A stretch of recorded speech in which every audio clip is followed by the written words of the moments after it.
Welcome to fabulous Las Vegas, the city of flashing lights, gambling, nightclubs, strippers, and sin. Goodbye, reality. Hello, Vegas. No. Your Vegas and my Vegas are not the same. Vegas is art. Vegas is dance battles featuring some of the sickest dancers in the world. Vegas is running through the graffiti-filled alleyways, going from one show to the other, hearing some of the dopest DJs and rappers. It's festivals, art shows, body painting, a culture like no other. Welcome to my Vegas, Unstripped.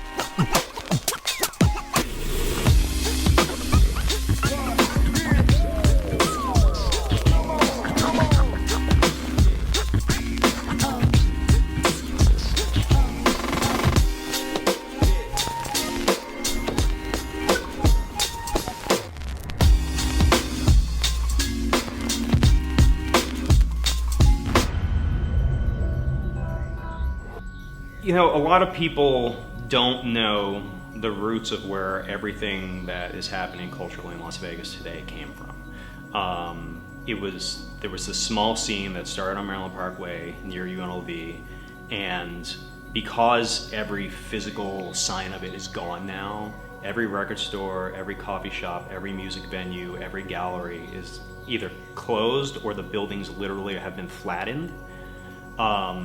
There's no record, there's no history. No one's really pieced this all together. Until now.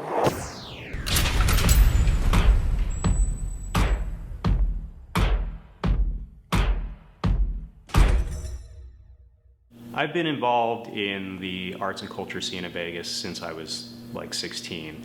The first thing that I did was performing in the cast of the Rocky Horror Picture Show as Frankenfurter, which sounds kind of ridiculous, but that was what actually got me engaged with the rest of kind of the underground art scene, because a lot of the people involved in that, as you might imagine, was all like a bunch of creative people and a lot of outcasts and all these like, you know, the freaks and outcasts, and I was like, oh, I found my people. And that led me to Maryland Parkway. One of the first ones who I think started doing that was Len Doris Adams.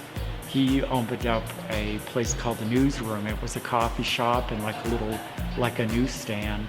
And he would do little art shows, different artists and photographers every month in a very small space. Because artists at that time really didn't have anywhere to show. They didn't have anywhere to hang out and congregate with other artists or writers or photographers or poets. There was no outlet.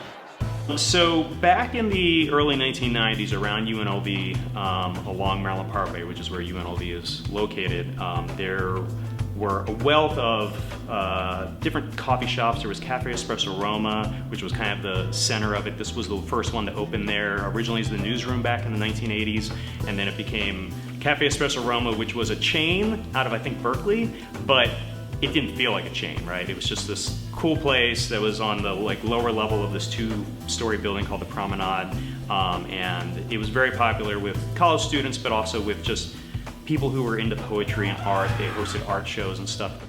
Jim and Kathleen Nathan and myself were instrumental in trying to find a space downtown on Charleston.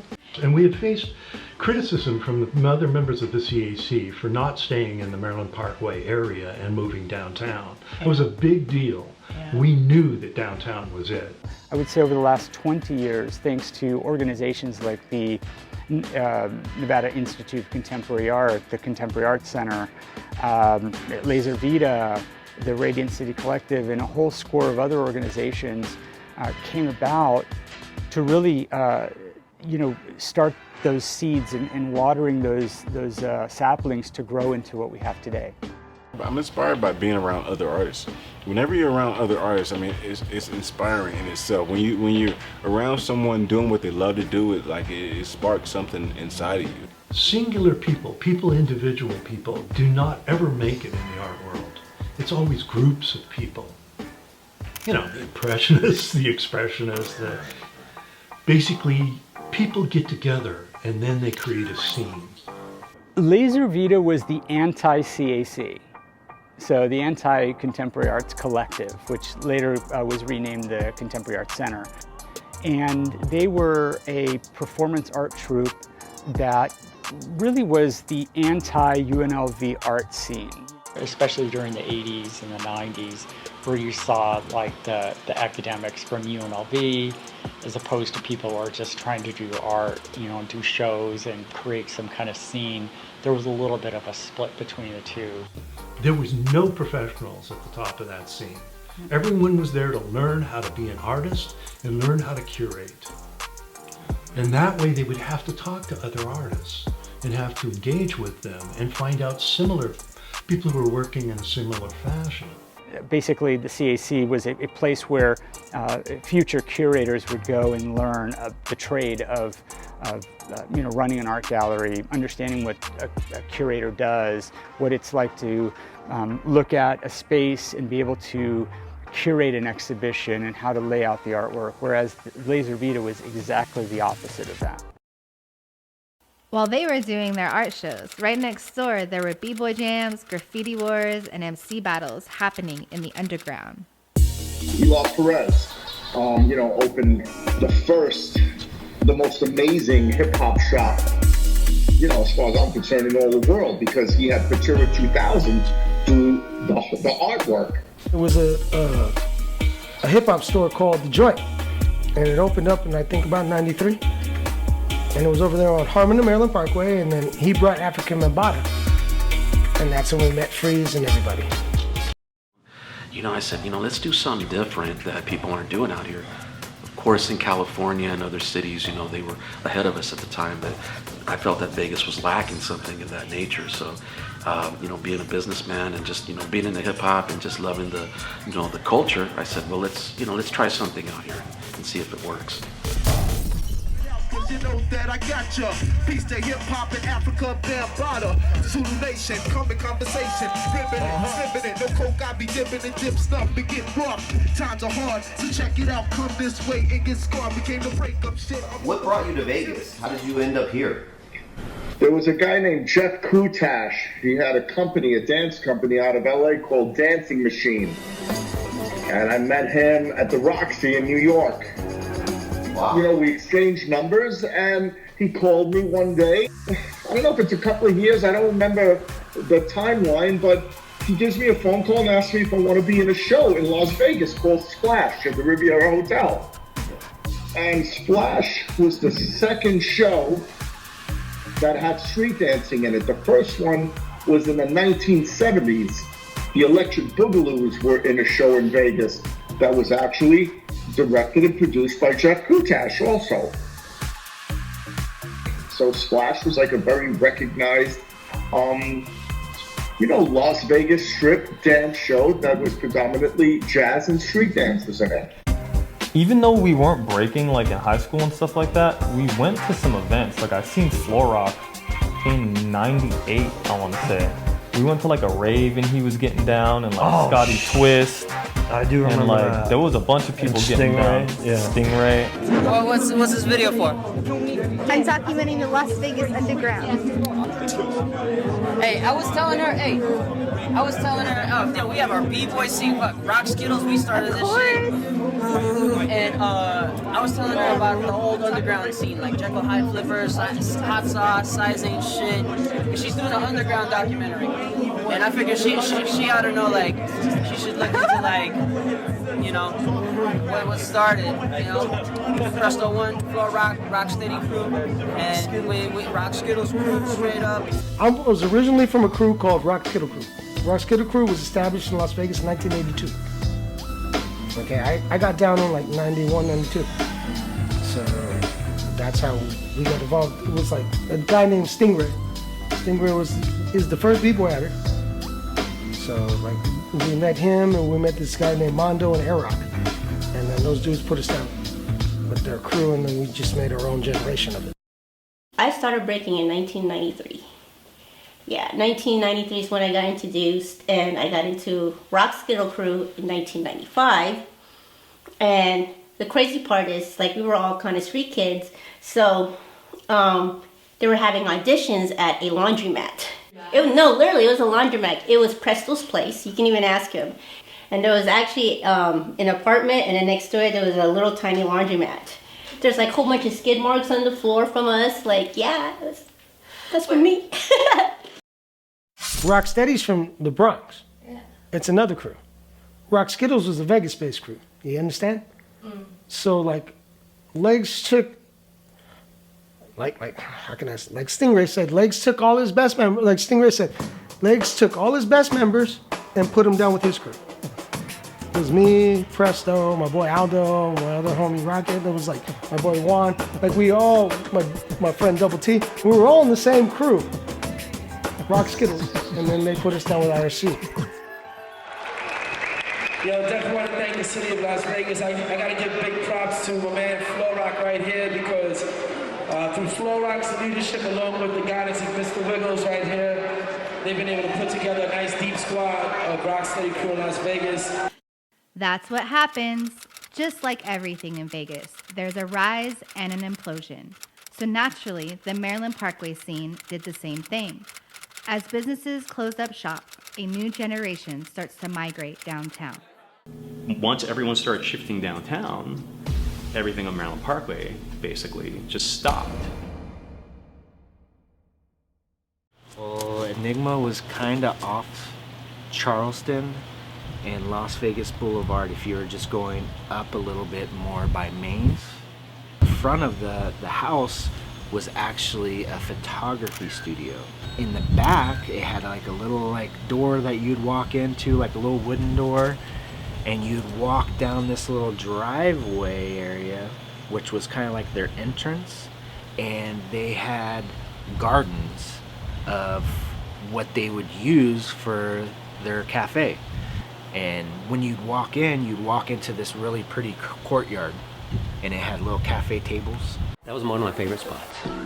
It was just a wonderful place to go. And a lot of those people who you're talking about, creatives, artists, poets, I think we give credit to for being the origin of that neighborhood. You have Len Adams Doris, who opened up the first coffee shop in Maryland Parkway, the Newsroom. Len Adams goes downtown and becomes a partner in Enigma Cafe, which was on 4th Street downtown, which Julie Brewer had opened. She was really one of the people that was crucial to us feeling like we could have an art scene here. Because Vegas, it's not a town where we're seeped in culture in this one neighborhood. Vegas is a weird town. And so I think there's always been a struggle to find an area, and I thought it was going to be Maryland Parkway, which is where I'm at. And Maryland Parkway's got its history, but downtown kind of took that over. And I'm glad there's something for everyone downtown and stuff. But in those early days, in the early 90s, when places like Enigma were around, that was really all there was. We provided resources for the neighborhood to form officially as an arts neighborhood. In that part of that development stage of the world in Las Vegas and so forth, and people going, hey, this shit's really going on, we started writing grants and getting grants. And some of those grants were in urban planning, right? So I was part of those meetings, every one of them. Well, everyone's looking at me to draw the arts district. And where am I going to draw it? I'm going to draw it around me, Well, it's all here, why not? It only makes sense to have a studio in the Arts Factory because it's centrally located. I mean, this is the epicenter of the arts district in Las Vegas.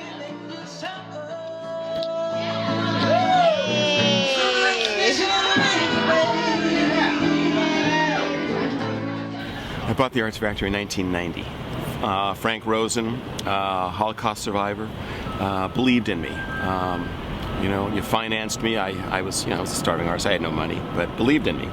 I remember seeing an ad for Gobbledygook, which was like the first kind of precursor to a First Friday. It wasn't quite a thing yet. Like Wes had owned the Arts Factory and was starting to make it something, but to draw attention to it, he would have open events. Like, where would that take place? So the Gobbledygook, the first one I went to was right here, actually in the back of the Arts Factory. The street was closed off, and there was a handful of little booths and artists and craftsmanship kind of laying out their works. And it was this idea of music and poetry and art all coming together in a place that people could access it and kind of have a good day out, you know, a nice Saturday afternoon and look at some things that maybe they hadn't seen before.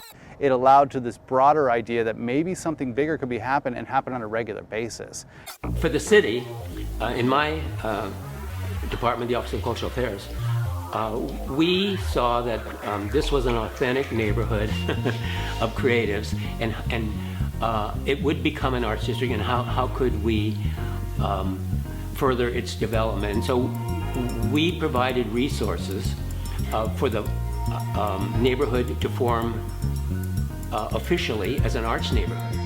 And this was the first time that I had seen anything like that in our community, right? Las Vegas was never really known for a cultural area. We didn't really have that community section yet. In 1998, the downtown neighborhood wasn't exactly welcoming. It was derelict. It was filled with homeless people, less than desirable businesses, less than desirable practices.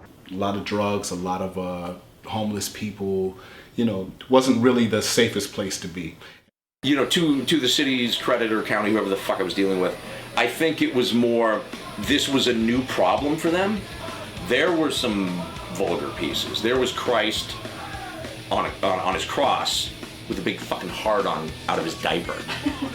There needed to be some structure, you know, some organization to make it work. And eventually that's what First Friday became, you know, this great catalyst. You know, there were hip-hop shows spread all over town, but the one venue that brought people downtown was the Hunterage. This is when I found the art scene and witnessed Five Finger Miscount painting one of the biggest graffiti murals in the Arts District. First Friday was founded by Cindy Funkhauser. Let me tell you how I met Cindy Funkhauser. Okay? I had hired her son a couple times to do some handyman work for me.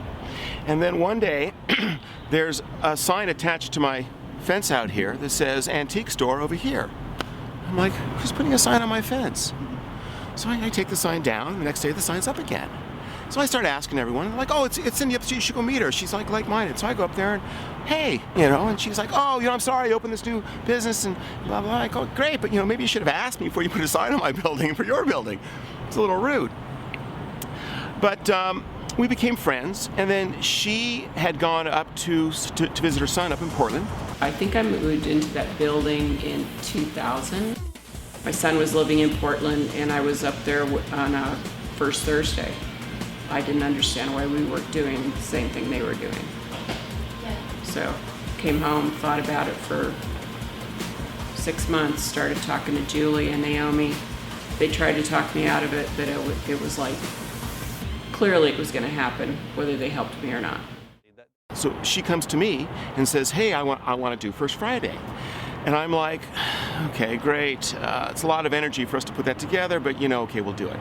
So we did it, and the First Friday was here because this is where the galleries were. And it was a very small event. You know, at that time, downtown still wasn't really that safe. The First Friday was just two places. It was the Arts Factory, and down the street from that, about a block away, you had the Funk House, which was an antique shop, who also provided some space for artists to show. Well, everybody said nobody would come down there at night because it was too scary. We didn't have street lights, you know, we didn't have lots of stuff. Main Street might have had, I guess Main Street maybe had some street lights, but yeah, we didn't have street lights and such. We got some orange fluorescent paint from somewhere and put orange tempera on them and walked between the Arts Factory and the Funk House so people could find their way there. Because there were no sidewalks, there were no street lights. And so we would walk in packs because it wasn't safe. They didn't believe anybody would come down there at night, and the first one, I think we had like 300 people. I mean, there were 300 of us. They would actually have wine and cheese out, you know, for people because it was just that small of a crowd. It was all an older, white crowd. We didn't need the big bright light that they stuck there. It was prior to all the other stuff, those big ass lights. We didn't need any of that stuff. We didn't need the major tents that the city wanted to put down in the center of the road. You corporized it. It was fine the way it was. It was organically growing.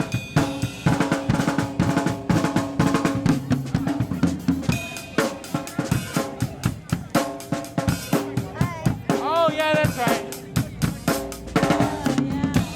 Here we are at First Friday, which happens every Friday of the month in beautiful downtown Las Vegas. Maybe not so beautiful, but you know what I mean. When Cindy created First Friday, we created Five Finger Miscount, and there were a few other people that were making moves. You had the CAC. Dre and Iceberg Slick came walking by while I was set up out in front of the Funk House one night, and that's how we met.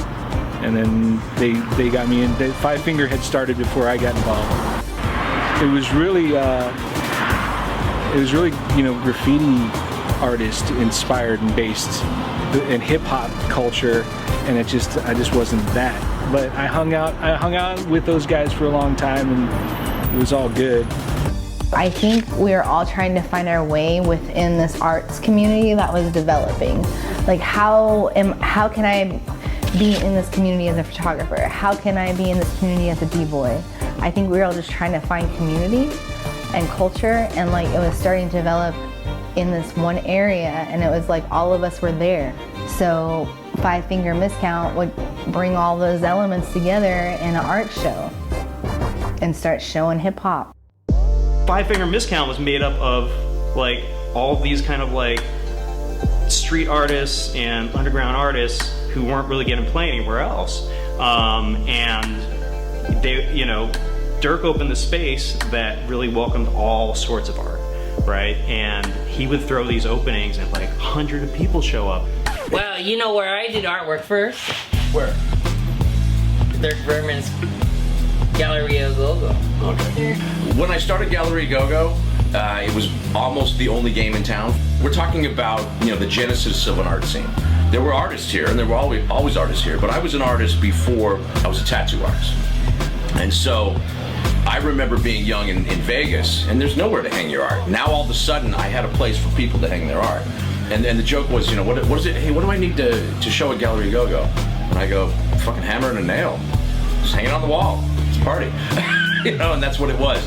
And so there was no pretense here. Everyone was welcome. I didn't always feel that with when downtown started kicking off. It felt like you had to know somebody. The main focus, I remember what Iceberg Slick said. He's one of the founding members of this crew we put together, Iceberg, Vision, and me. He said that the main goal was to stimulate the consciousness of the arts district.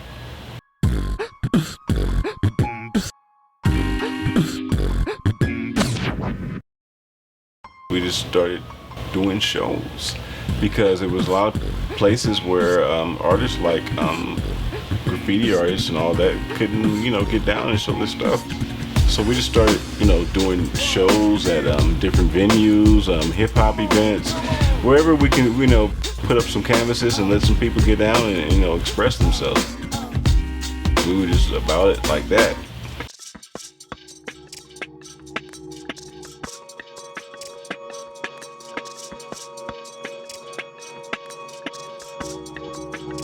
First art show to actually make money and be respected as a graffiti artist was Galleria Go-Go. It was Dre and Iceberg was the one that was putting all that together. That was the first show as a graffiti artist to show graffiti and get money and be paid for it. So Dre and Iceberg Slick and a few other guys approached me about doing like a spray paint art show, so kind of that outlaw, back of building stuff, but on the walls. And that was a cool show because hip hop culture I'm a Public Enemy guy. I like Cypress Hill and stuff like that. So we were able to play that kind of music that night and really showcase a different kind of art from Vegas.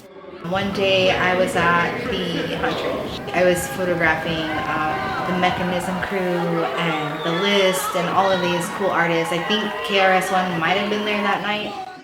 We got a call to host for Knowledge Reigns Supreme. So we were like, what? We get to do the KRS-One show? You know, like, this is big. The Hunt Ridge.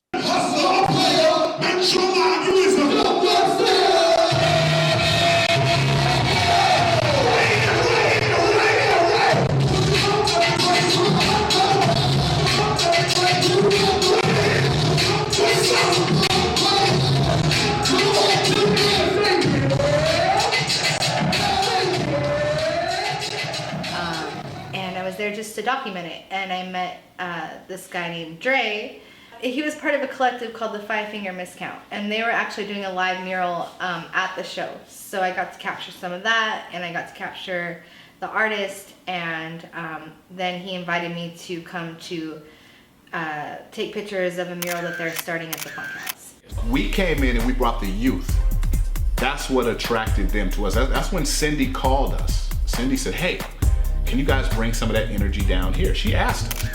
And she gave us her wall to do a big mural, which we did, which started to attract a younger audience. What's Amy's last name? Amy Soul, that's right. So it would be artists like Iceberg, Mark Zielman, Amy Soul, and 5 Finger Miscount, you know, Dre, Slick, and Roz, and everybody else that was involved, and you guys came in and you brought, like, what I saw, because it was crazy. I saw the change. I tell people this all the time. I saw the change. It was like I was going there was wine and cheese, and that was all good. And then y'all came in and brought the flavor, and then brought more young people. Katie Matheson, who's a Las Vegas art legend, he had a space inside the Arts Factory. So when me, Dre, and Vision would go to First Friday, he was pretty much the only one outside of Jerry Misko who actually would give us the time of day and who would actually invite us in and give us beers, and we would hang out in his spot. And there came a time where the Arts Factory was gonna raise his rent. And he was like, you know, I can't pay this by myself. And that's when me and Dre were like, well, hold on, you know, keep the place. How about we all come in and help you pay it, and we just make this the 5 Finger Miscount Gallery. So I was getting ready to move out, and Iceberg and Dre and Mark and Vision, they says, oh, well, what if we take over the space and we'll share it and we'll all stay together as a group and we'll have the space. So we had, you know, an entity here in this building from that point of view, and we started doing shows, and Iceberg just took the ball and went crazy with it. Back in the day, his group brought Retina to do an art show here. What group? 5 Finger Miscount.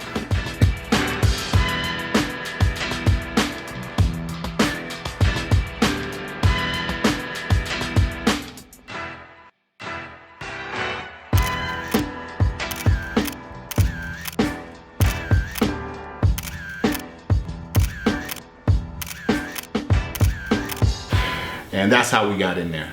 And from there, eventually Jerry Misko, who was the curator of the Arts Factory at that time, had decided that he was going to go do his own thing. So it was just perfect timing.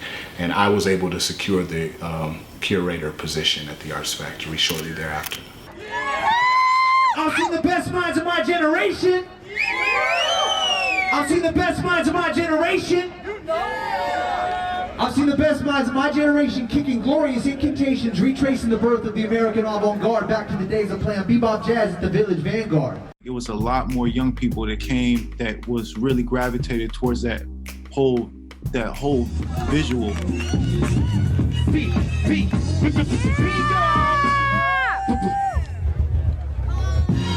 Let's go. Woo, let's go. Yeah.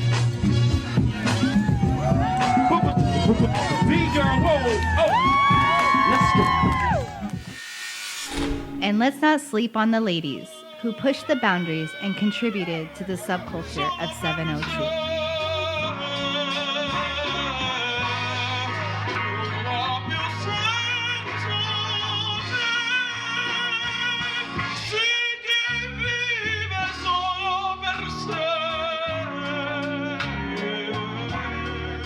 Si te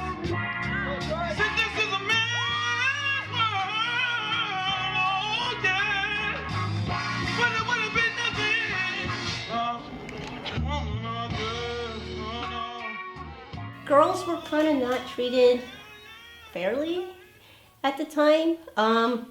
We were just more like, oh, she's cute, she could dance, you know, like that kind of thing. And then when you see a girl actually really get down, it's like, well, you know, that's much respect, but we don't really gain that whole respect. It wasn't until Asia One who pretty much brought out the girls more. But before, back then, it was just more like girls were more like a curiosity. Like, oh, okay, can they really do that? Let me get your lips. Just wanna be a woman.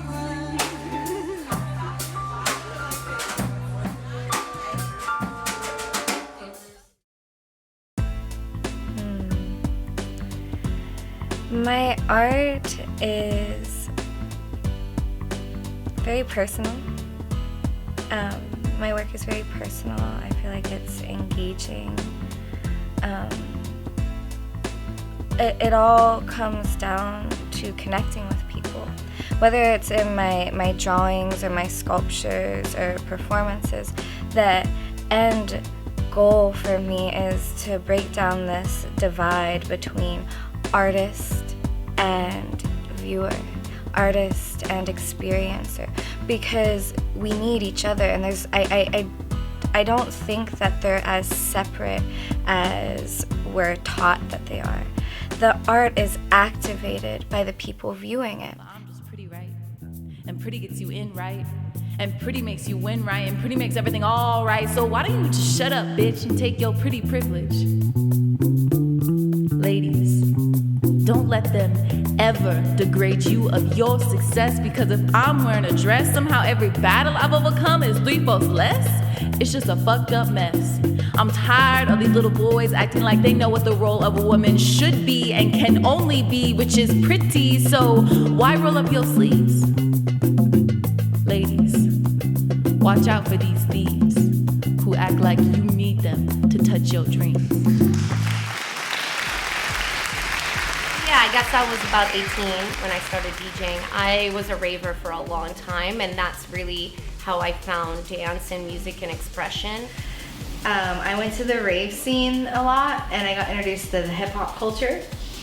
So I started documenting the hip hop culture, and not necessarily like went with the intention to document the hip hop culture, but I went to photograph the hip hop artists. Going to raves once I moved to the Bay in '99, that's where I first saw b-boys, and I was immediately attracted to that form of dance. It was fun, it was exciting, it incorporated like flips and dynamic moves. So I was like 18 at the time, and I put on a record. I'm sure it was just like a fluke, you know, that I got it right on. But it wasn't until I turned 19 where I went to my last show in North Carolina, and of course it was a rave, and it was a breakbeat party, a love breaks, and drum and bass. I was like, okay, you know, this is what I want to do. I want to be a DJ. So I set my intention very strong, and I did a lot of research on Las Vegas. So in like when I turned 21, you know, almost 22, I moved to Vegas to pursue my DJing career. And that's how it just all happened. I've been here ever since.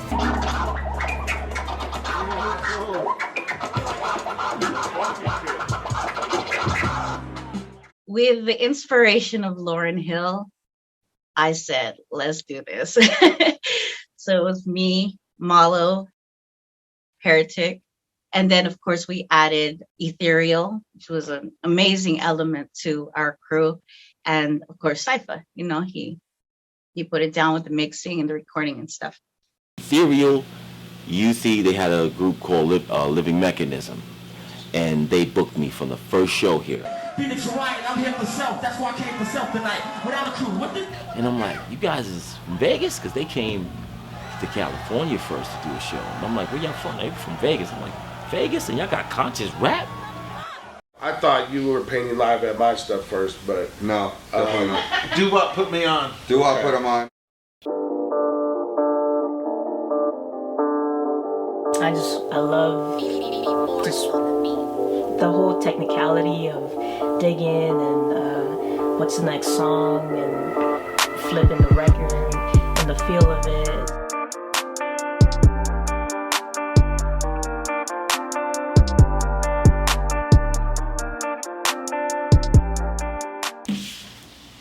702 Subculture was a name that me and Dre came up with to showcase the underground culture in Las Vegas. They're building like an art district around here, so a lot of the artists are moving in and having a gallery inside their town. Oh, right on. You can't really have a real downtown without people living there, you know? Our opening party was at the cottages where Dre lived at the time. Oscar Goodman, the Blue Man Group was there. All 12 girls were there to sign the calendars. You have to understand that people didn't understand what hip hop was. B-boys, MCs, and graffiti writers were known as thugs and gangsters. So with this calendar, I wanted to show the world not only what hip hop was, but that it exists right here in Las Vegas.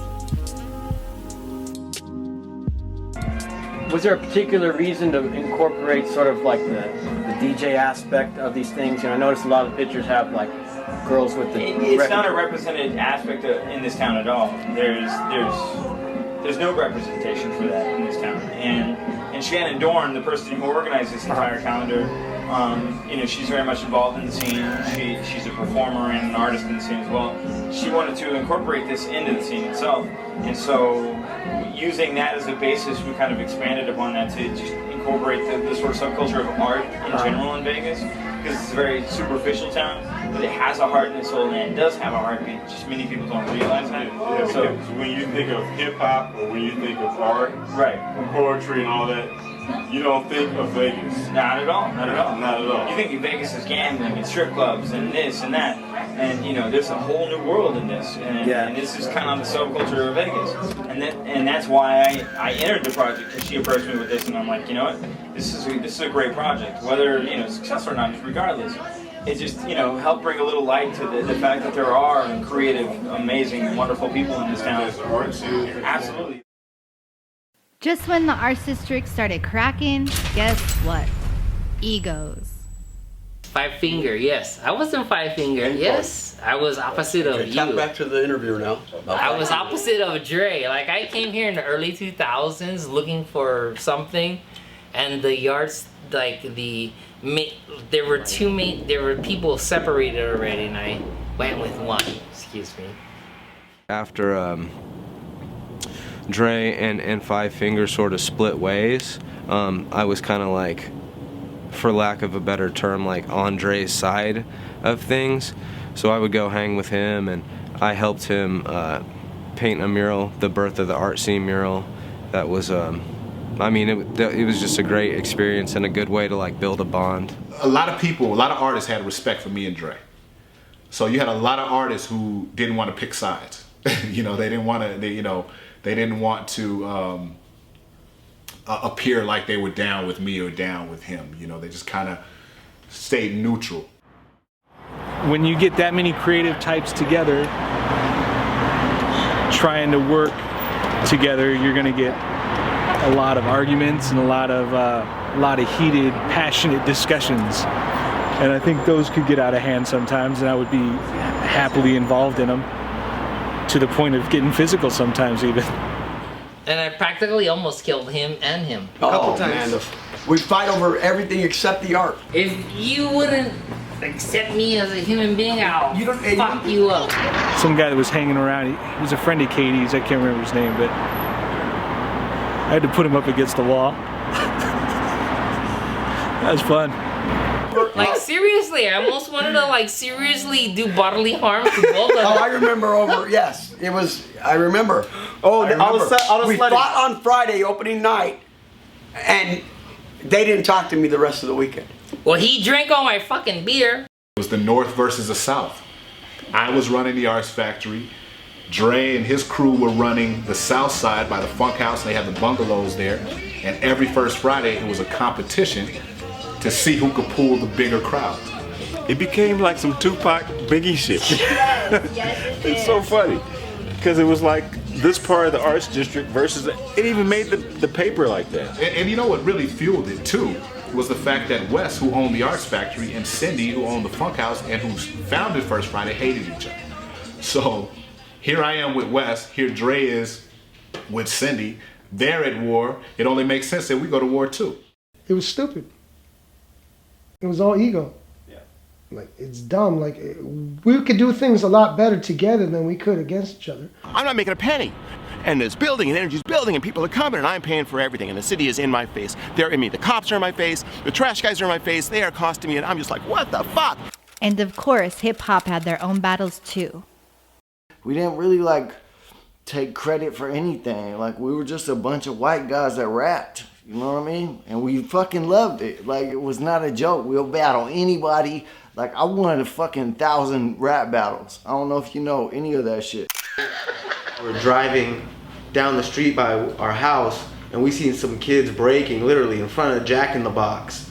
And we pulled over. What's up? It's time to battle.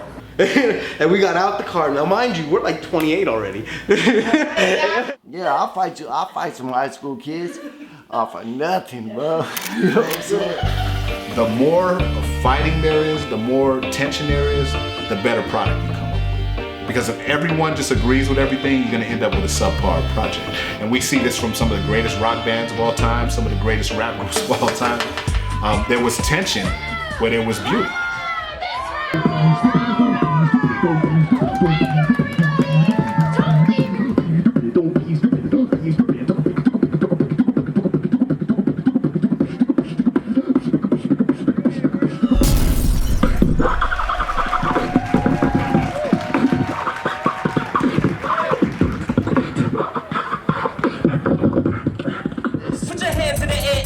Your fist. This is that shit that hits. Don't refuse the way that you feel when you put it in the deck and pump this shit. They said they like that. We make them bounce back. They want them hot tracks. Half jiggy, got that. Let's take it to a place never seen before.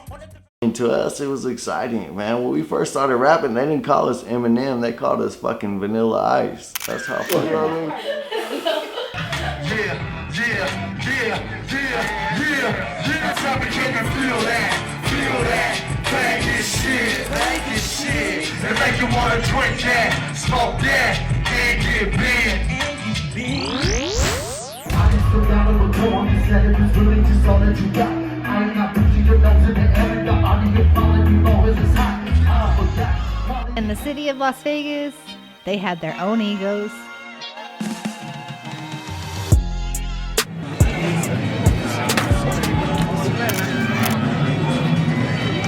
Organization, registering people to vote, try to stop this ban on hip-hop on here. Sheriff Bill Young tried to shut us down. That was a real thing, bro. Yo, man, that was a real thing. Oh, okay. At first we didn't think it was real. We was like, you can't ban hip-hop. You can't ban hip-hop. And the cops were starting to pull up. The Metro were pulling up to events. And they weren't canceling some of our shows, but they were going to the owners of the club saying, if you let them have the shows and book the shows, they was threatening to take their liquor license and stuff like that. They just didn't want hip hop around, period. So even though there were places where it was true hip hop, because of the cultural divide in regards to race and politics and things of that sort, hip hop got caught into some of the events that had happened around crime. So like now there's so many like in-betweens, and that's why it's hard for me to like answer your question as far as like why don't we have hip hop here. It's because if we do, like, if it's not the right type of hip hop, which fucking sounds super weird now that I'm saying it, it's like, you know, we got to deal with the city. It's not like we don't want to do all that shit. It's just like we can't. The price that we're gonna have to pay for it is like, it's not worth it, you know. But then you have the type of hip hop where it's like, oh, if I check this fool, I'm probably gonna have to fight him. You know what I mean? But am I not gonna check him? Fuck that. If I don't check him, then this fucker's gonna fuck up everything for everybody. I used to do talent shows in the West Side, and I was good friends with two rappers, and one of those rappers was the one that his name's Tragic, and he was the one that ended up doing the, you know, terrible act or whatever. And after Tragic died, I'm not 100% on what year that was, but there was like a rapper who was a pimp and he got some issues with like this cop who fell in love with one of his bitches, and then he came to his house to profess his love to the bitch, and then he just opened fire through the door. Metro came through and just murdered him, and then when the paper wrote about it, they were like, well, this guy's a rapper. And like the only good thing they had to say was like he's an up and coming rapper. And then this like graffiti shit happened on some Turtle.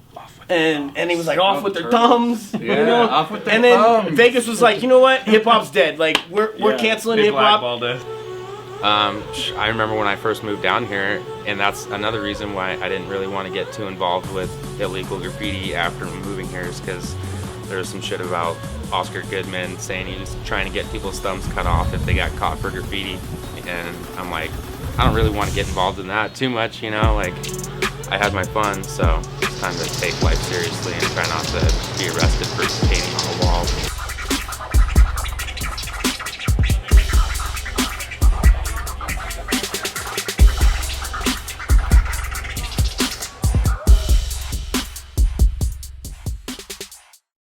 So they just revamped the spaghetti bowl and they started putting up these statues, and it was like a turtle, and one of my homies ended up tagging all over it and pissed off the mayor, and he was on like one of the late night shows even saying that he wanted to cut off the fingers of graffiti artists. The city, long known for its glitzy skyline, has become a haven for graffiti artists. Oscar Goodman suggested they be severely punished. You said graffiti artists, taggers in the town should have their thumbs cut off. I did say that.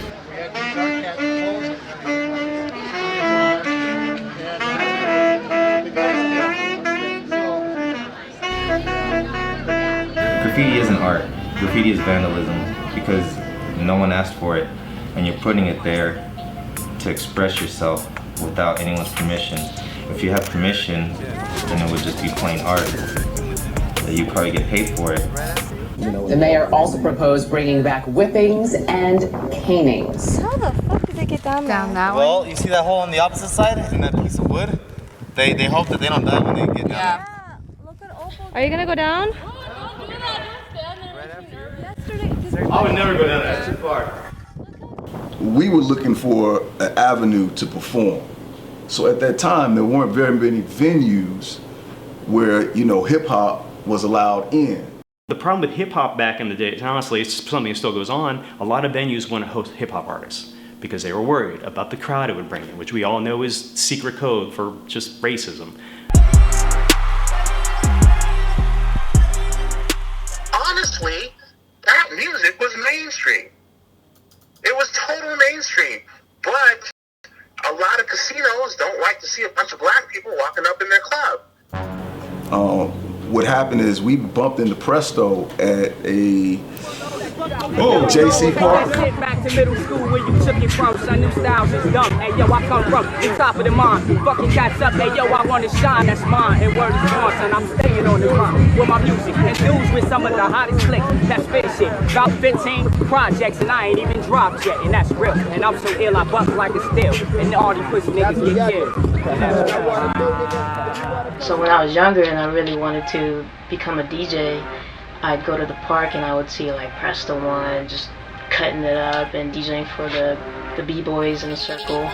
You know, I remember doing events in the park and you know, throwing huge events in the park and having B-boys come out and break dance, and we'd have the turntables set up and we'd have the mics going, and it was just it was a great time, and people could, you know, express themselves.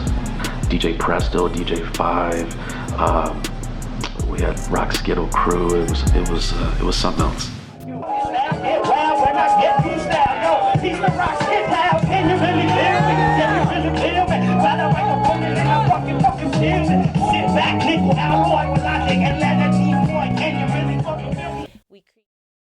I used to be in a band called the Watson Family, and we were like a funk, rock, ska, punk, hip hop type of fusion band. We just did our own thing. And at the time we hooked up with this group called The Chapter, and it was a duo between Verbal Eclipse and 360. Presto was in a group called the Watson Family. It was a funk band, right? Funky white guys, man. I mean, just incredible. So he wound up inviting us to one of his shows. I came down and I was blown away by the artistry and the musicianship and the funk. I mean, we hooked up with this group and became their band. So we had our band, but we became their band as well, to kind of have like a local roots. What happened is we're looking for places to perform. Now they're letting these guys perform all over. They had a band, and you know what I mean. And they're not hip hop, so they come in, they perform. Now they start bringing us in to open for them. So there weren't a lot of places for hip hop artists to play. It honestly wasn't until you started to get these sort of integrated like rap rock bands in like the late '90s when you would actually see like some crossover there. So now it's me and 3-6.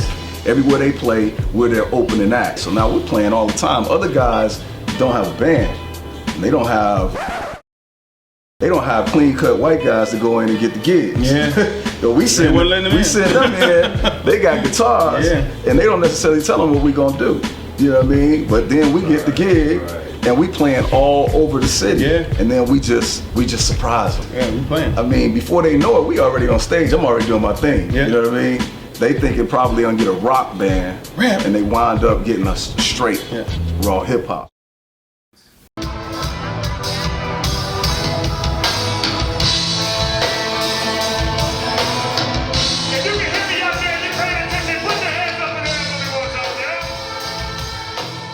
Like R&R, my band that I played in for 8 years, I played bass in that band, and we were a hip hop band, and we created paths and avenues for artists that weren't there before, because at the time, you know, the sheriff had banned hip hop from the Strip, so hip hop wasn't allowed on the Strip, but because we were a band.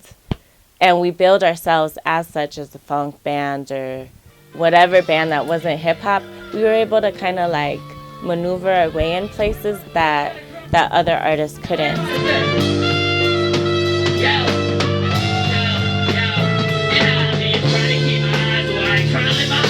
But every single night I've been sleeping in hotel rooms. Pray my bag is smell proof, cause I can't even tell you.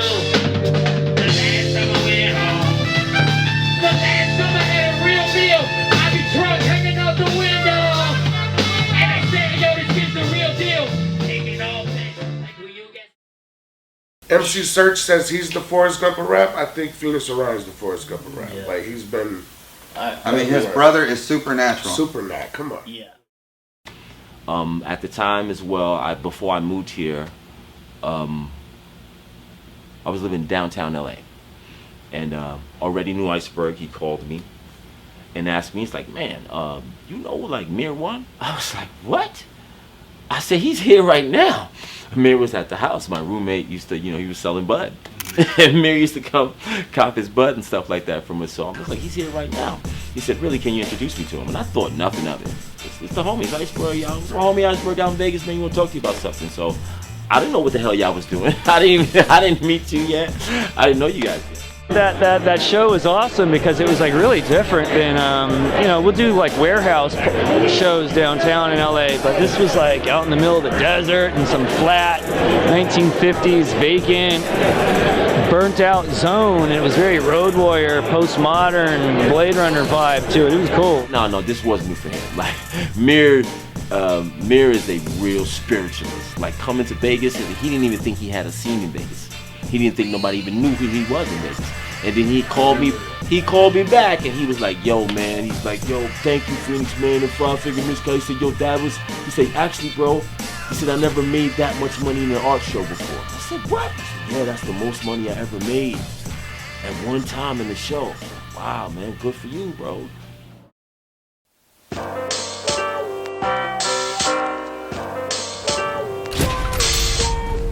The Cottages. A place to create, a place to live, and a place to show. The Cottages were just smack dab in the middle of like desolate, sort of like drug and homelessness, and there was nothing pretty about it. The neighborhood was crazy. It could be scary sometimes. On First Friday it was great, but off days when we'd come in on Saturdays and stuff, it was just, we were part of a pretty sketchy neighborhood. There were some women that got scared, and because of the area. The area was pretty rough and tumble. you know, I Oh, mean, I even better, had encounters where I was nearly killed. Yeah. You know, there were some rough times there. Because it was such a bad neighborhood. Scared the fuck out of me. Like, for real, it did. And I was from the hood, but that was more hood than my hood. You know what I mean? I was like, there were bombs, whores, and pimps, and like drug dealers, and just crazy things going on, like tweakers, crackheads, all that stuff.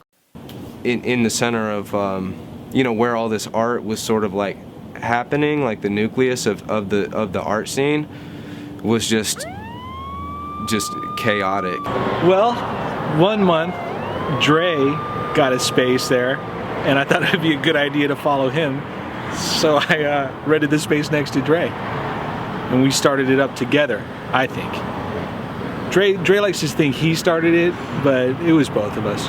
And it was like right across the street from the Funk House, and that's the person that started First Friday, so it all made sense. Dre lived there with that younger kid too on the other side in that little complex. That was just like where we kicked it.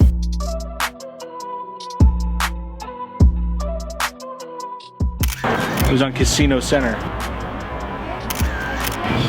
In these old cottages. Cottages? Yeah, they were old train railroad worker housing from like way back that had been converted to apartments, and then we rented them out as studios. And why was that there wasn't venues for us. We didn't have any places to show, so we just made our own places to show.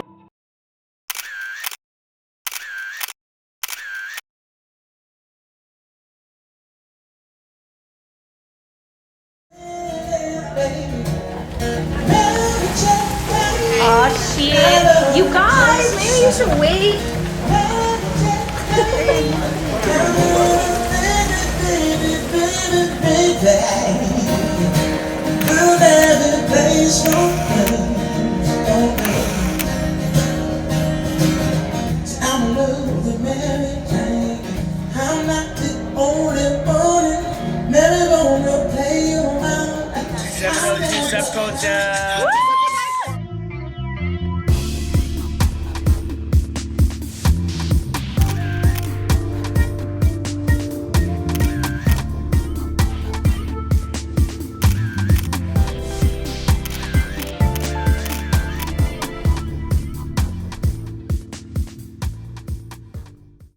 Yeah, I don't remember who painted me that guitar, did this guitar thing.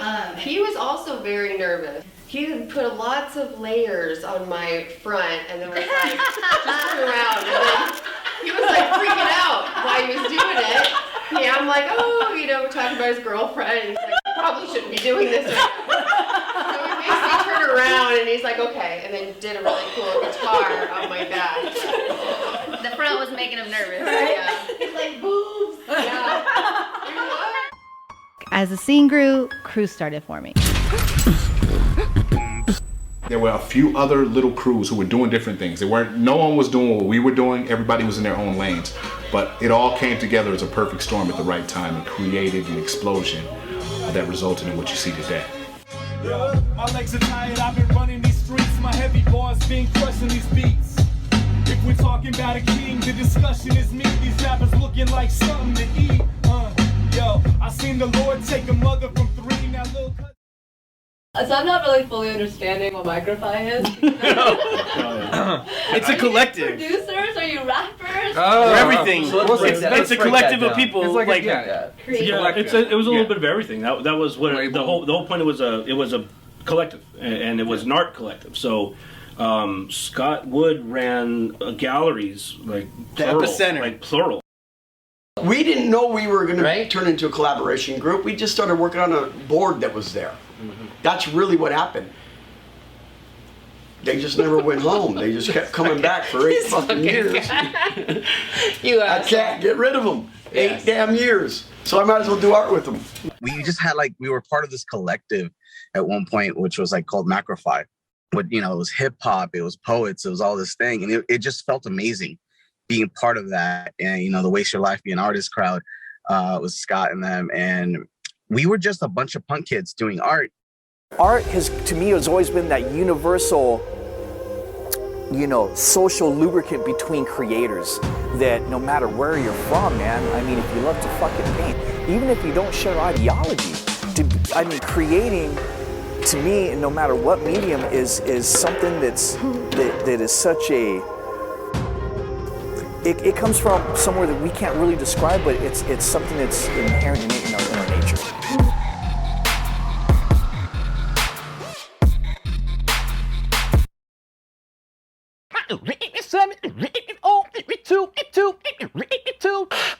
Unscripted. It doesn't matter what element you're a part of. I think you just kind of dab into all the other elements naturally.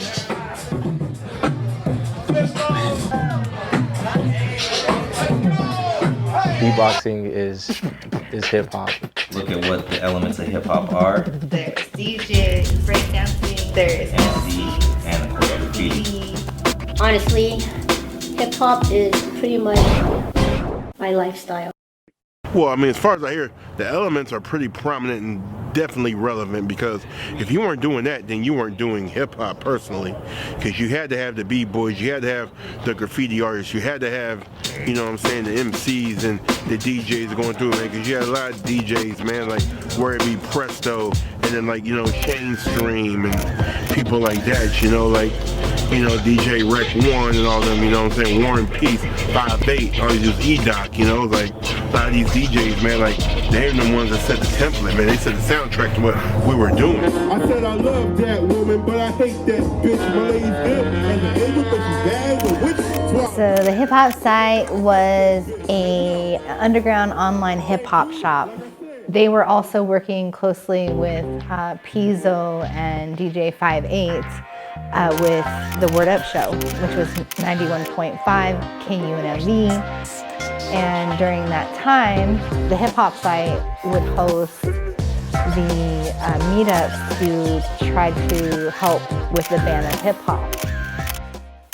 Yo, with venues like the Cooler Lounge hosting Sunday Schooling, Taboo with Sunday Slides, and the Get Back hosting after parties on First Friday, it attracted all the crazies and creatives. I mean, everybody was there. After First Friday, you go to Beauty Bar, and then you went to the Get Back, and you had so much fun. And it was all vinyl records. It was all funk, reggae, soul. These guys like had a record collection like no other. Now, with the scene of hip hop in Vegas, when I met Elof and Presto One, for instance, who's a master on the turntables, these guys were great, right? You know, jumping out the gate. So when we're talking as far as DJs or hip hop as a scene in Las Vegas, it wasn't behind. It was pretty pure. And then we fast forward to the era with Johnny Fever and as Boogie, you know, these other DJs, DJ John Doe, Four Eyes, all these great DJs from Vegas that created the Get Back. There was an after party that had just started to celebrate First Friday. It was called the Get Back. At this time, it was in what is now Indianapolis. The Get Back was just, I mean, damn, that was just thinking about that now. That's magic. I mean, to have those DJs all like come up with like, yo, let's only play rare funk and, you know, 45s all night. Like, what? Like, that's dope. You gotta stay with the flow. You gotta keep it in motion. You gotta stay in control. You gotta roll with the punches. You and I both would know. People make their own assumptions. When you assume you make ass out of me and you bend, don't break to beat. That was the best party that Vegas seen, man. And it just brought so many different walks of life to it too. You know, you had artists. It just brought the whole Vegas culture together, that Get Back. Like, they were coming with some rares. Like, I was like, I remember really one time I was like in there and I was like, what is this remix? Like, it's like the Filipino like Thriller or something. Like, it's like it was wild. Like, you know the rhythm, but then it comes in a different language. You're like, oh, damn, where'd they get this record from? Because this is, Yeah, the Get Back, that vibe was a New York City SOB vibe for me. It was like, yo, you know, it didn't have anything really to do with hip hop. That was just culture. That was raw culture at the beauty bar. You know, like, man, amazing shows. And the B-boys, you know what I'm saying? That's the B-boys was back there. B-boys was B-boying to the old school breaks. That was like that was raw hip hop to me. You know, back that whole scene took me back to the Bronx, 1973, because that's what Herc was doing. The Get Back was like the dopest shit that I ever been to in my life. It was sick. Like I can't even like stop like thinking about it. The ripple effects of that event have been so big for a lot of people, and it has a lot to do with the staff that they had. So they had people like Four Eyes, who's killing it on the Strip now. They had people like Danny Boy, who is a really graphic designer, but he was one of their main hosts. John Doe. All these people would inspire other people to do their own events or to be more involved in the culture, just because it was really contagious, because it came from a sincere place. So the ripple effect that happened to me was it made me be more open to other things than the Strip when I first moved here, and it allowed me to discover things like the Art District and the First Friday Art Walk, all from one event that just happened because somebody wanted to listen to better music and not have to deal with the BS that happens on the Strip. 3 bad sheep. Bah. Do you ever cover someone else's up just because you're like mad at them? No, but I have covered up. Never. I have covered something up. It was all intentional. Because I was embarrassed by the imagery.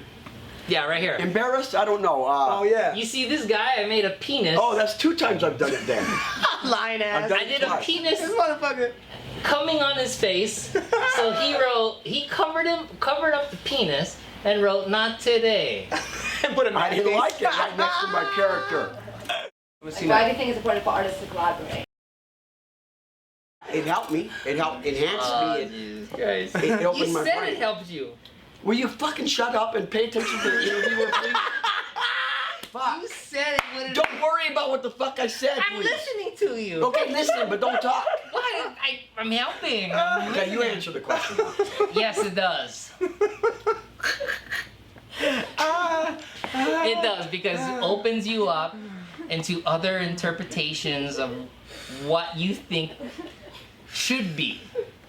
And when you see empathetically other people's expressions of what you were trying to achieve, that helps you grow beyond your own understanding, because you see what somebody else would have done. My God, Eddie, that's the smartest fucking thing I've ever heard you say. That was really fucking funny. I'm serious. I'm glad that's on recording. No, I want to hear that again. That was good.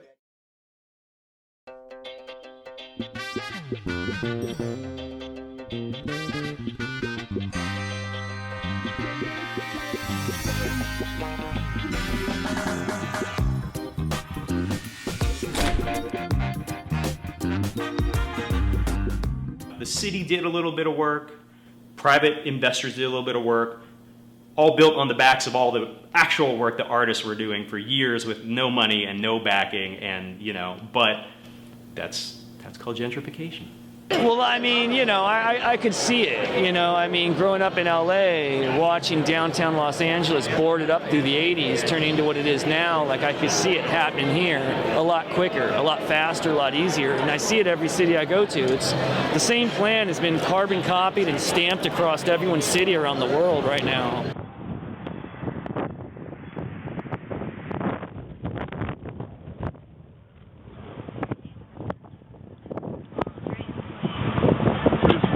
Gallery used to be. Not just mine, but...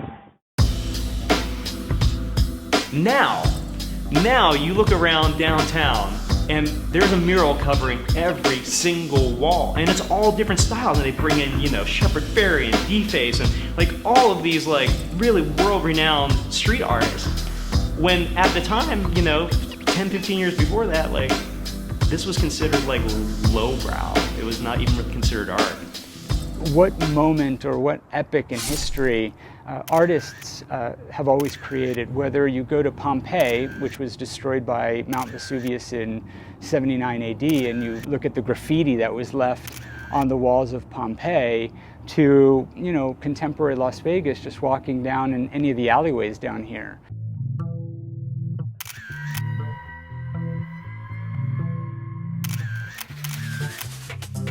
Dre had some murals, but like when the actual mural alley project happened, it really brought life to downtown. More people were looking, more people were stopping to take pictures with their cars, and people were just stopping to take pictures because it was like a cool wall. And that really brought life to downtown, where before it was very dark, there wasn't a lot of lights, empty lots, crack houses, a lot of bailed bonds, a lot of antique and furniture stores, which has always been on Main Street. And people would come down there during the day and go shopping for furniture. I remember as a kid, like that being where you went. Now Main Street is booming. Like there's lights and coffee shops and bars and breweries.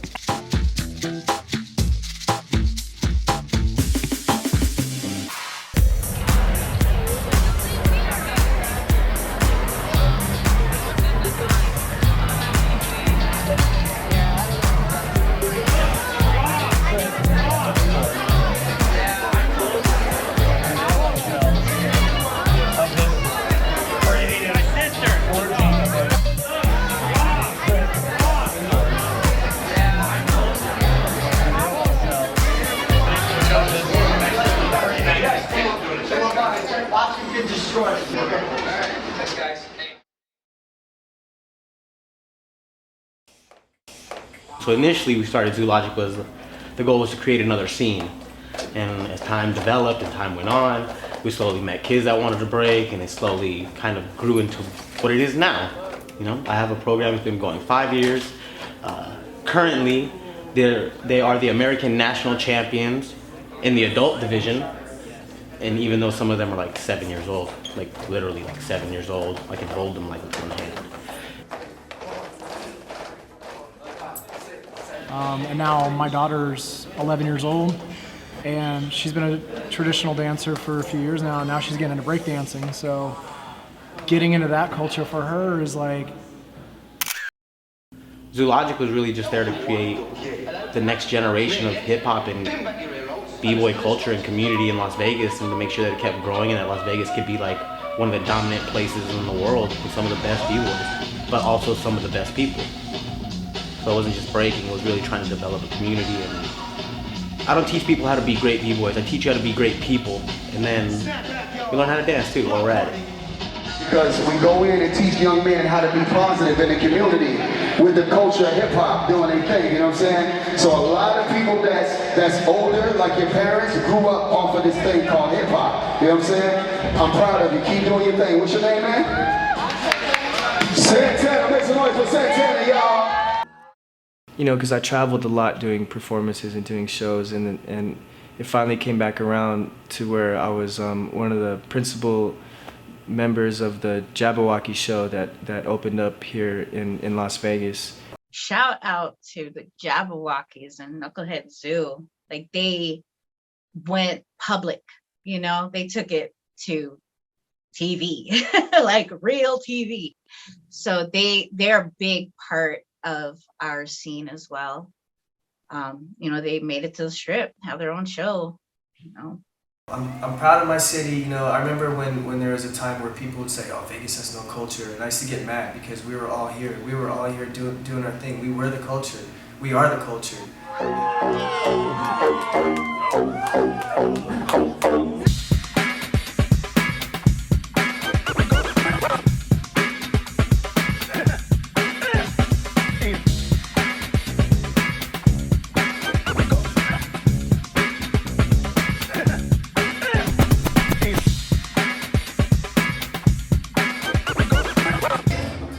So 2016, Commonwealth had given me the opportunity to start a Tuesday monthly party. And my vision was really about incorporating everything that I love. Dancing and art and fashion and eclectic music. Having a place where dancers can come and cipher.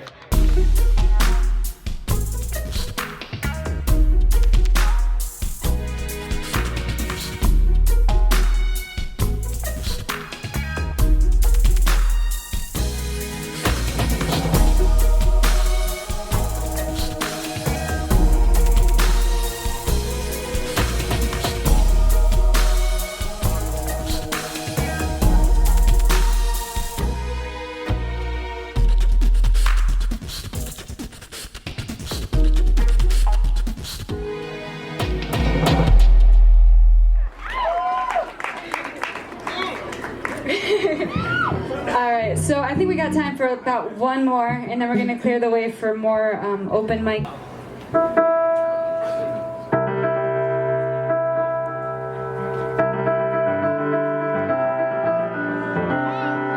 I was sleeping when I landed on this distant star. Lucid dreams involving beings from another planet.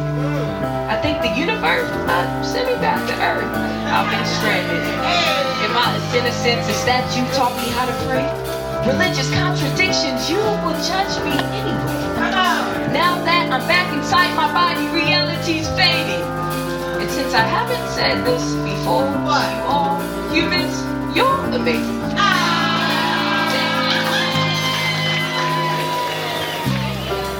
2 o'clock rolls around, she is still sitting there, wondering what she did to make things wrong.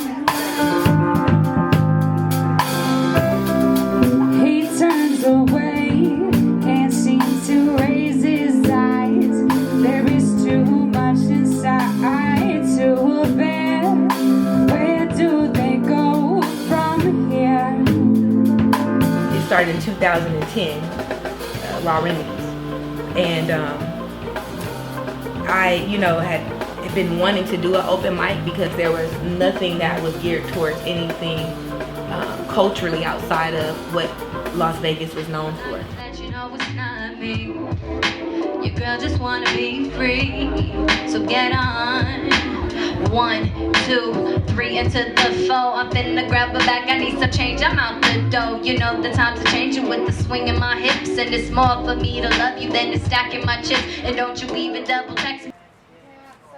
Life is beautiful. Growing up in Las Vegas, I got to experience the beginning and the end to many different eras. As fate would have it, I was there to capture the highlights of our history. When we live in the present, we understand that every moment is a building block to a new era. All moments are beautiful, even when they come to an end.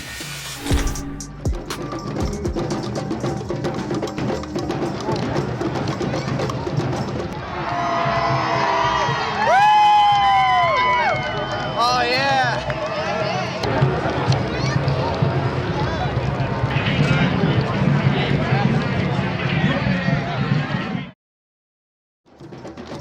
Oh, it's a fucking. Leave me alone, fucker. Let me see. Pay attention to the camera. You're like fucking Dina. She wants to pop that fucking thing. Yes, it is important. Motherfucker, now everybody's gonna look at my face, you fucking retards.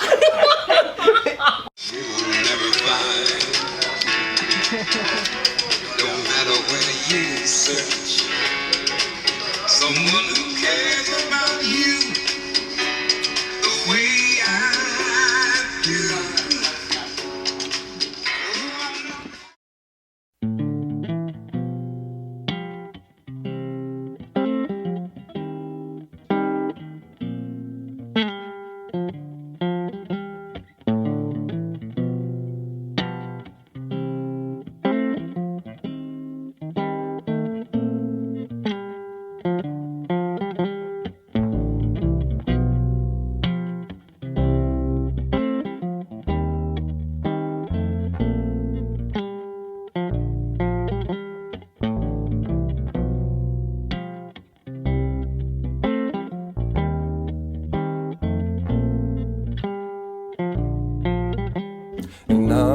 gonna see you again. Hell, I'm gonna feel everything I could have been. And I'm gonna see you again. Hell, I'm gonna feel everything I could have been. I'm alright, I know it for what it is.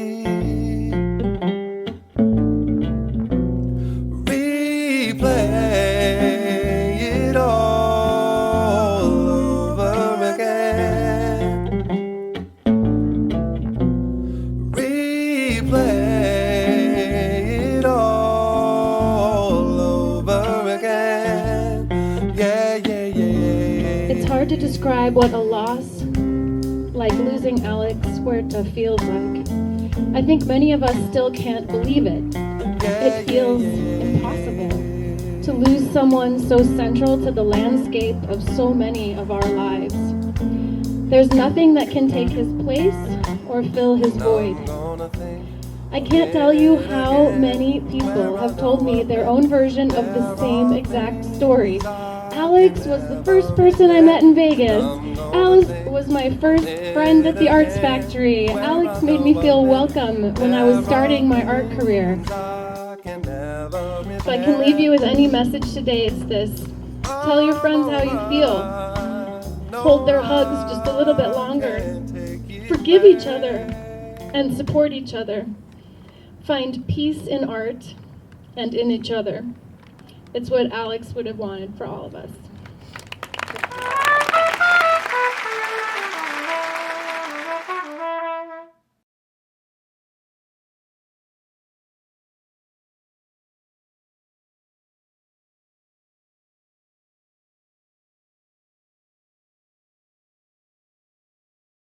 Walk sign is on to cross 6th Street. Walk sign is on to cross 6th Street.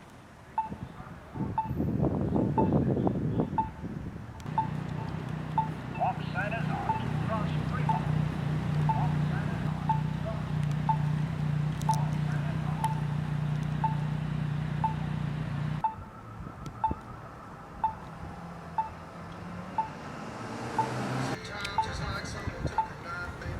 We're coming on the air now with breaking news in the killing of George Floyd, who died on Memorial Day. There you see him right there. His death. After being held by officers, you see them right there, 4 officers there in Minneapolis. His cries, "I can't breathe," sparking protests across the country over the last 9 days. And now the Minnesota Attorney General Keith Ellison has announced that charges will be filed against all 4 officers.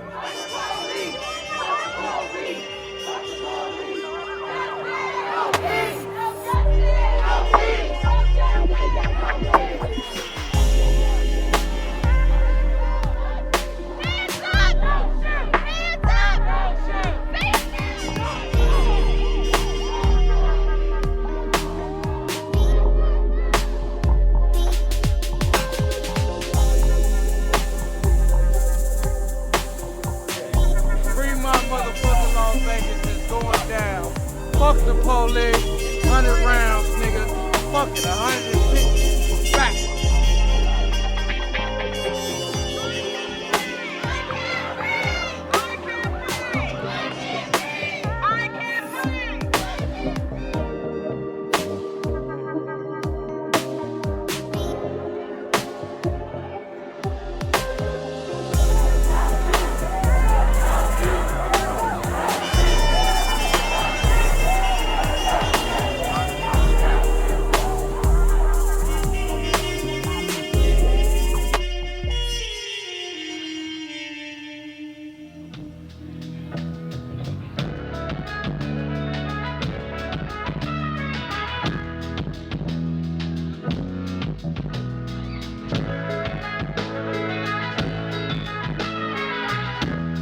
What can we do to, make our arts community better than just seeing boarded up buildings? It's pretty sad and depressing. So we came up with the idea of let's curate a bunch of local artists, let's get them some jobs, get them out of their homes and studios, they're pretty much, let's give them opportunity. Let's do something for our community and beautify our city. So right then, that next day, I started curating local artists. It was a hit. We started off with like 3 artists, starting from Rebar to Davies, just 3 shops. And then all of a sudden, we have all these other businesses contacting us, asking us, hey, can you put art on our boards? And absolutely.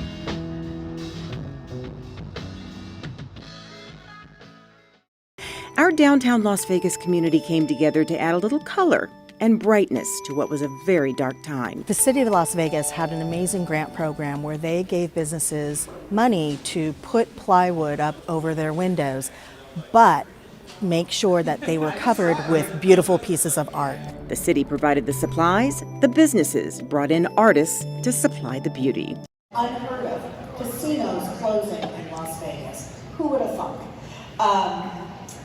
We had, instead of a blighted community, we had an outdoor art gallery. We had this beautiful art on all of the businesses in downtown. And it was amazing to see how our community came together. Dre's place is probably right about there. This is the alley that we had our picture in. It is? On the right.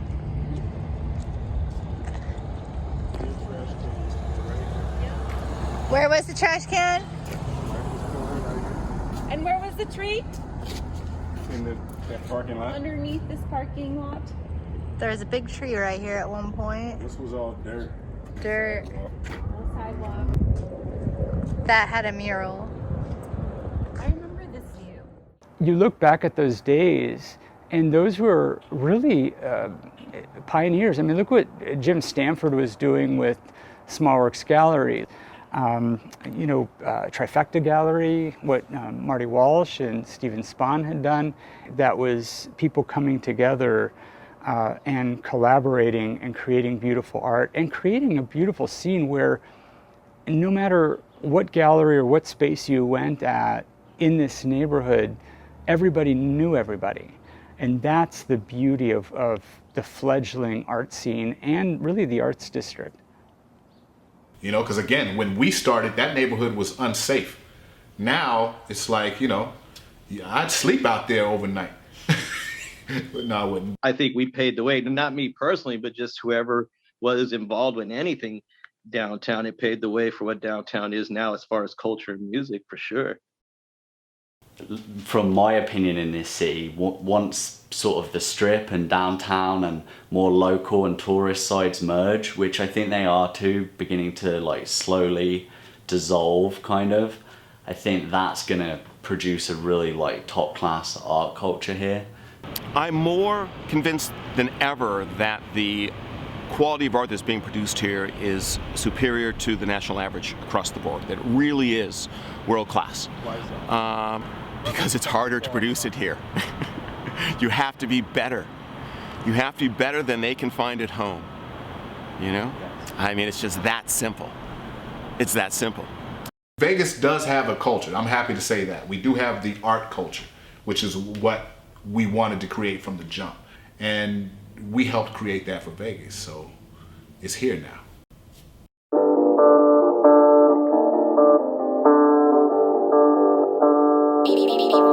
The connection between people is so much more powerful than we think, and we're all creators. And so hip hop is creating. It's taking nothing it's taking experience, and it's not nothing. It's taking your experience and turning it into words, and turning it into paint, turning it into to dance and movement, and turning it into the way that DJ spin, and that is humanity expressed at its best, and that's what hip hop is.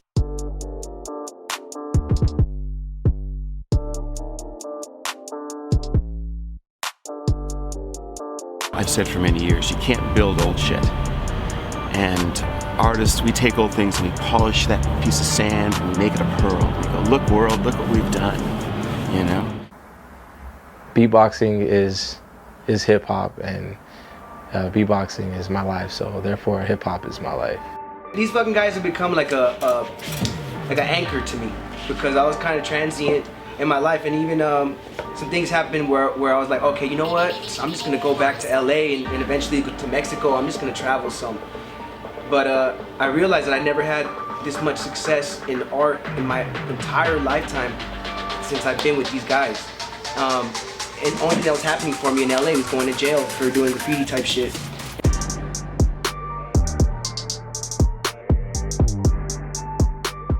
Hip hop like made it positive. Like we have a handshake, like there's like 5 different gangs handshake in it, and it's at the end we're all love because hip hop saved all our lives. Yeah. So hip hop is just life. I don't know how else to put it. I like to think of hip hop is like finding beauty in the disgusting, and just like, look, we live in this like these lives that are like down in the dirt, like the underground. They say we're underground artists because we live in the underground. We live in like, you know, the city, and nobody wants us, and we speak about it.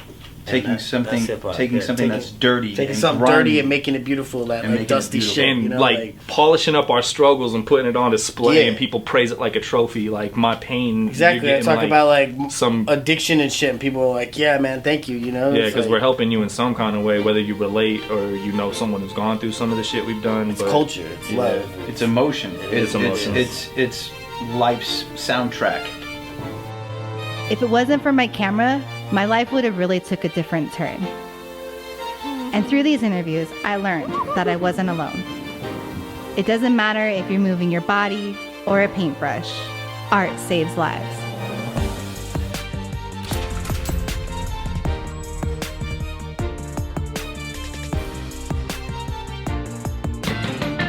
Minimum living is how I wanna live, a path rap from the jump, so I got a lot to give. Break free from the things that are holding us down. I talk a lot, still silence is my favorite sound. A dichotomy, what bothers me more than all the distraction is the fact that I'm addicted to chasing my satisfaction. Really last long in the temporal world. For many, life is like flirting but never getting the girl. Hopefully you never noticed me living stoically. Wouldn't know most of you if it wasn't for poetry. And I'm alright with that, we find a peace within. I wish you well on your journey until we meet again. It's like 2 months chilling by the water. Young lady couldn't make it across, so one of them brought her. Later on the other month, question why he did it. We all carry baggage, but you could choose to forget it. I'll be drifting away, watching the clouds roll by. They got me drifting away whenever tides roll high. And I'll be drifting away, watching the clouds roll by. Drifting away whenever tides roll high. Drifting away. Drifting away, drifting away. Drifting away, drifting away. Drifting away, drifting away. I don't wanna talk to nobody and even see him.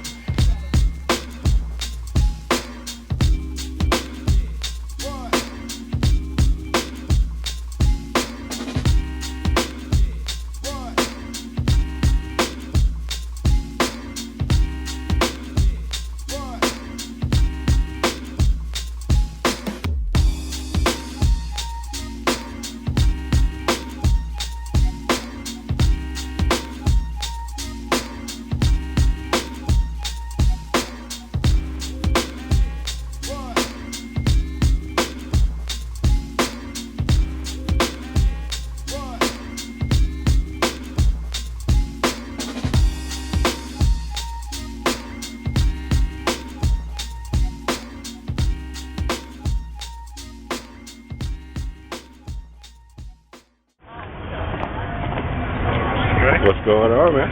Good to see you, brother. Good to see Hey, you too. Shin. How are you? Pretty good. Good to see you.